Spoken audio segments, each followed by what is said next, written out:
Hey, it's Jordan with Status Coup. Boy, oh boy, does the Democratic Party and its allies in the corporate media are on a all-out crusade against Cornel West before he's even the official Green Party nominee. That wouldn't be till next year. But they are working full-time, 24/7 in interviews with Cornel West, and now total establishment drivel in the establishment rag known as The Atlantic to preemptively blame Joe Biden's potential 2024 loss to potentially Donald Trump on Cornel West. Going so far in this piece to call him a, quote, MAGA accessory. We're going to go through some of this nonsense and then actually show you data and facts to show that Cornel West wouldn't be the reason if Joe Biden loses, and Jill Stein was not the reason why Hillary Clinton lost. Buckle up. This from The Atlantic, written by Mark Leibovich. He used to be with the New York Times, I believe, wrote a book called This Town, which was kind of like the Bible for DC nerds. The long shot candidate who has the White House worried. Joe Biden has a Cornel West problem. I beg to differ. I think Joe Biden's got a Biden problem. Pull up a sticky green lawn chair, everyone. It's time for another round of mounting Democratic jitters. Cherished summer pastime from Wilmington to the West Wing. Today's installment, Cornel West, unlikely MAGA accessory. So right away, the framing is we need to set the ground for the culprit if we lose. 2016, it was Russia. This time, it's going to be a famed scholar. And maybe they'll bring back Russia as the culprit. But he's a MAGA accessory. To be clear, anyone that knows Cornel West and what he stands for, it is the polar opposite of anything having to do with MAGA. But this is the framing coming from the corporate media. West, the famed academic and civil rights activist, is a Green Party candidate for president. He probably will not win, not a single state, or in all likelihood, a single electoral vote. But he remains a persistent object of concern around the president these days. I've talked with many of these White House worrywarts, along with their counterparts on Joe Biden's reelection team, and the usual kettles of Democratic anxiety who start bubbling up whenever the next existential threat election is upon us. Even with the nuisance primary challenger, Robert F. Kennedy Jr., polling in the double digits, West inhabits a particular category of Democratic angst, the likes of which only the words of Green Party presidential candidate could elicit. Again, the framing, I've not made it a secret. RFK Jr. is not my cup of tea, but the nuisance of RFK Jr., who in some polls is as high as 20%. Seems like a credible candidate if he's polling that high, but in the rags of the establishment and elites, that's a nuisance. You can understand the sensitivities given the history. Democrats still recoil at the name Jill Stein, the Green Party nominee in 2016, whose vote total in key battlegrounds, Michigan, Wisconsin, and Pennsylvania, wound up exceeding the margins by which Hillary Clinton lost in those states. What's Dr. Stein doing these days anyway? Quote, she's my interim campaign manager, Cornel West told me this week in a phone interview.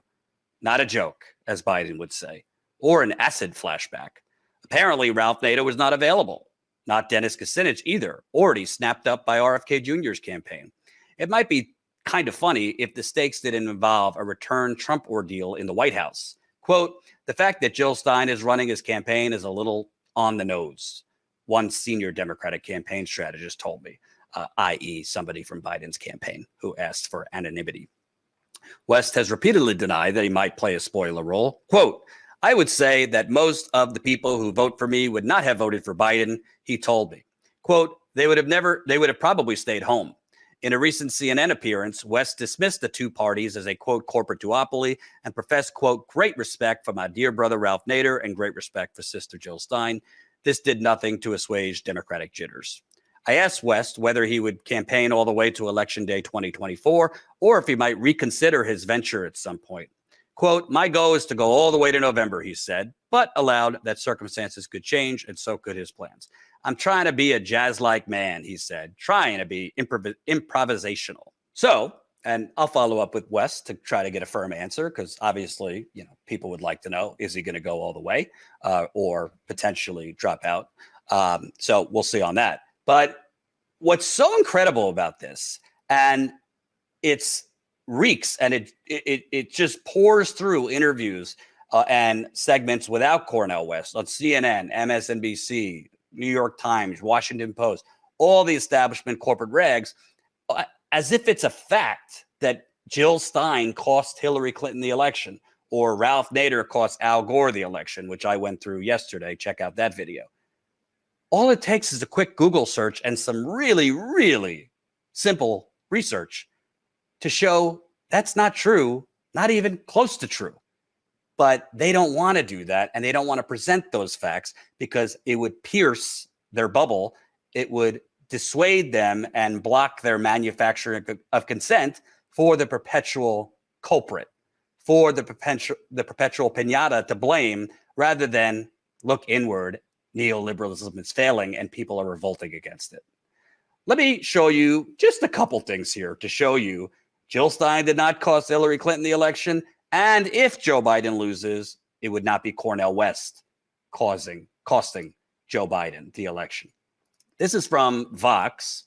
The final totals from 2016 revealed that, in fact, Stein's total voters exceeded Clinton's margin of victory. In other words, if every Stein voter had voted for Clinton instead, she could have won Pennsylvania, Michigan, Wisconsin, and the presidency. Time to blame those idealistic third-party voters? Not quite. Obviously, not all Stein and Johnson voters were disaffected Democrats. Some would have voted for Trump, written-in candidates, or not voted at all. This is very different from Florida in 2000, where only a small fraction of Florida voters for Nader, about 0.5%, would have needed to vote Gore to give Gore the election. And that's what exit polling that asked people how they would have voted in a two-party race with the third option of not voting finds. Under that scenario, Hillary Clinton would have won Michigan, still lost Florida, and Wisconsin and Pennsylvania would have been a 48 to 48% toss-up. Clinton would have needed to win both of those states to reach 270 electoral votes. So even in the artificial world of that exit poll that erased Stein and Johnson, Clinton seemed likely to lose. Let me repeat with a minor tweak. So even in the artificial world of that exit poll that erased Stein and Johnson, Clinton seemed likely to lose. It's not that she seemed likely to lose. She would have lost because 48 to 48 in Wisconsin and Pennsylvania is a tie. She wouldn't have won those states, which she needed to win. So Vox, no independent, progressive outlet, is giving you the data that even if Jill Stein wasn't on the ballot, even if Gary Stein wasn't on the ballot, Hillary Clinton still loses. That being said, interest in third parties should not be understated this election. In 2012, Gary Johnson attracted 1% of the national vote. This year, he polled just more than 3%. That's 2% increase for Gary Stein compared to 2012 to 2016. Jill Stein got 1% of the vote this year compared with less than 0.5 point in 2012. Basically, minor party candidates tripled their support this year. Well, maybe that's really at the root of what they don't like, the two-party duopoly. That inch by inch, year after year, third-party candidates are going up. Not monumentally, but first you got to crawl before you could walk. Got to walk before you could sprint. Maybe that's what really is going on here. Not a worry about democracy, but a worry about popping the two-party duopoly. There's more data. Hillary Clinton actually lost, not because of Jill Stein, but she underperformed among Black voters, Latino voters, and young voters. Exit polls show Hillary underperformed. She got 5% less than Obama did in 2012 among Black voters. She did 6% worse among Latino voters. She did 6% worse among young voters age 18 to 29. Is that Jill Stein's fault? Oh, wait, it must be the Facebook ads from Russia. I mean, this is just data. It does not lie. You want the CNN or the Atlantic want to call the Black voters who didn't vote MAGA accessories, the Latino voters that didn't vote or voted for Trump accessories, because Trump, believe it or not, did better among Black voters than Romney did better among Latino voters than Romney did as well. Are they MAGA accessories? Are the younger voters who didn't vote MAGA accessories? Of course not. Maybe Hillary Clinton was the MAGA accessory because I don't really hear in any of these analysis.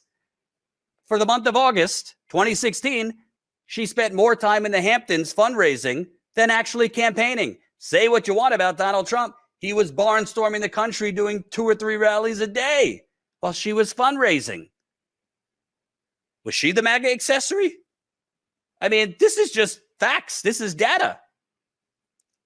Then you look at more specifically on voters staying home. And I'm not blaming black voters. I'm blaming Hillary Clinton. I'm not blaming Latino voters. I'm blaming Hillary Clinton. I'm certainly not blaming young voters. I'm blaming Hillary Clinton and the Democratic Party and 40 years of neoliberalism. That's who is to blame. If you want to look further, the New York Times published research from a group of political scientists and data analysts that breaks out how voters who supported President Obama in 2012 behaved in 2016. Most of them, unsurprisingly, voted for Hillary Clinton. 9% voted for Trump. 7% didn't vote. Those percentages aren't distributed evenly by race.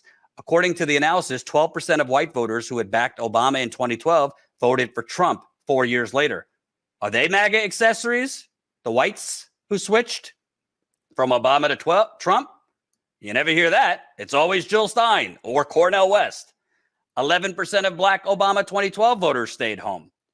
Well, since the Democratic Party weaponized identity politics, they're not exactly then going to call the black voters who stayed home MAGA accessories because they created the identity politics monster, so they can't then turn on black voters or Latino voters. They have turned on them through policy, but they try to, stay friendly on messaging. Why did black voters stay home? Why did Latino voters stay home? Why did young voters stay home?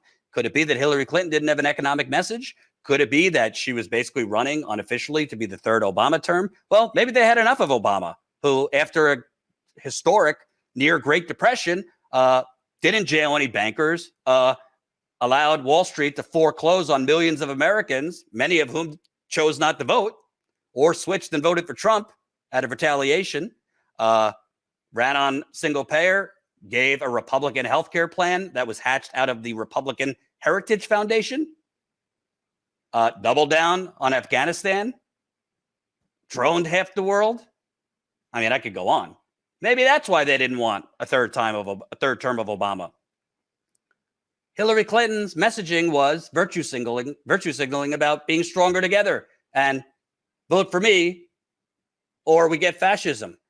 That doesn't work if people feel that their lives are already living low key under fascism, just corporate fascism, just a new Gilded Age, just an economic Hunger Games that Hillary Clinton and the Democratic Party don't feel because they're all millionaires who are conducting insider trading in Congress. I mean, it's just unbelievable. Unbelievable. The cognitive dissonance, the total gaslighting that goes on with the corporate media. And honestly, that's why independent media is so important. Consider supporting us, statuscoup.com/join. Become a member for as low as $5 to $10 a month. We're actually planning more on the ground reporting in the next few weeks. I want to give you more specifics here. And by the way, the New York Times showed this. Many in Milwaukee did not vote and don't regret it. Specifically, black voters in Milwaukee who did not vote. Quote, "We got to figure this out," said Cedric Fleming, one of the barbers at a barbershop. Quote, "We got a gangster in the chair now," he said, referring to President-elect Donald Trump. They admitted that they could not complain too much. Only 2 of them had voted, but there were no regrets. Quote, "I don't feel bad," Mr. Fleming said, trimming a mustache. "Milwaukee is tired. Both of them were terrible," talking about Hillary Clinton and Donald Trump. "They never do anything for us anyway." I encourage you to read that whole piece. The New York Times actually did a pretty good job. If you look at the actual data thoroughly, and this is from the Washington Post, ballots are still being counted, so these numbers will shift, but the Democratic candidate for the presidency received fewer votes in 2016 than 2012 in 46 states. Trump got more than Romney in 28 states. Well, I guess all these voters are MAGA accessories then, right? It's just truly unbelievable, the level of lies coming out of reportedly, the worldwide leader in news, CNN, the other day with Anderson Cooper, purportedly, the paper of record, the New York Times. Well, they're basically gaslighting the masses to push their propaganda that it's Jill Stein or it's Cornel West's fault. Well, maybe you got to actually look inward and wonder, why is an incumbent president that, according to him, has done an incredible job, and there's a booming economy, according to President Biden, record unemployment, record low unemployment, GDP is booming, we're bringing manufacturing back, and all the rest. Why is he even vulnerable in the first place to Donald Trump? I don't hear them questioning that. Why is Joe Biden's polling among black voters starting to dip significantly? He's losing support among black voters. Why is his support among younger voters hemorrhaging? Is that Cornel West's fault? Why are more Democrats now, when polled, open to a third party than Republicans? Is that also Cornel West's fault or Jill Stein's fault or Putin's fault? One more statistic. This is from the Washington Post. In Michigan, Clinton got 13% fewer votes than Obama. Trump got 7% more than Romney. She got 13% fewer votes than Obama in Michigan. In Pennsylvania, Clinton got 5% fewer votes than Obama. Trump got 9% more than Romney. In Wisconsin, Clinton got 15% fewer votes than Obama. Trump did slightly worse than Romney in a state that was home to Romney's running mate. Part of this is a switch of the choice of voters in those states, particularly white voters without college degrees. Nationally, those voters moved from backing the Republicans by 26 points in 2012 to backing the Republicans by 39. That's a 13-point increase among white voters without college degrees, i.e. the working class. College-educated whites moved from backing Romney by a 14% margin to backing Trump by 4. So white working class with only a high school degree fled, are growing more and more repelled by the Democratic Party, moving to the Republican Party, who, by the way, is not actually there to help them. They're screwing the white working class too. They're screwing the black working class too. They're screwing all working class people. But if you have a choice of the real thing or Republican light, people are either going to choose the real thing or choose not to vote at all.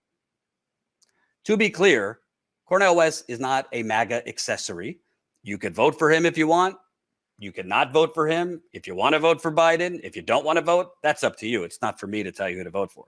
But it is for me to present the facts and to call out and knock down complete bullshit and lies coming from the corporate media.